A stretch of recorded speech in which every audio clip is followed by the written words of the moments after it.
Je m'appelle Tracy Worster et j'ai vécu à la campagne la majeure partie de ma vie.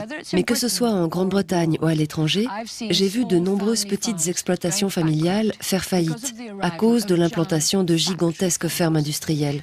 J'ai lutté pendant des années contre la destruction des communautés rurales et pour améliorer le bien-être des animaux.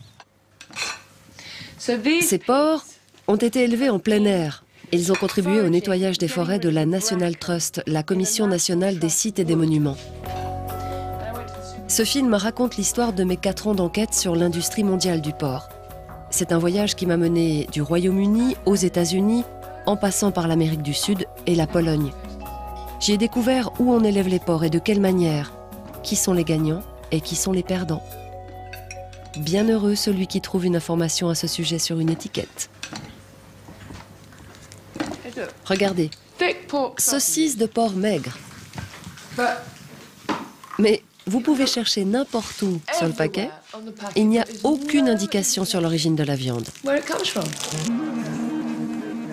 Bien qu'il soit possible d'acheter du porc de qualité dans une grande surface britannique, si vous voulez dépenser moins pour cette viande, tout en payant un prix équitable aux producteurs et en contribuant à la bonne marge de l'économie locale, il est préférable de vous rendre au marché, chez votre éleveur local. Nos clients connaissent la qualité du produit parce que nous avons une relation directe avec eux.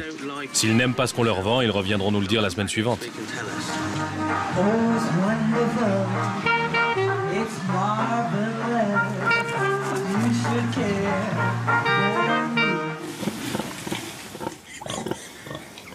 Pour l'éleveur Mike King, le secret de la production d'une viande de grande qualité réside dans un traitement respectueux de l'animal.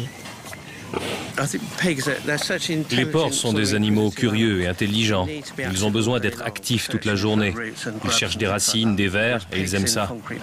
Tandis que les porcs élevés dans des cages en béton n'ont rien à faire et s'ennuient mortellement. C'est ce qui m'a poussé à quitter la production intensive pour l'élevage en plein air.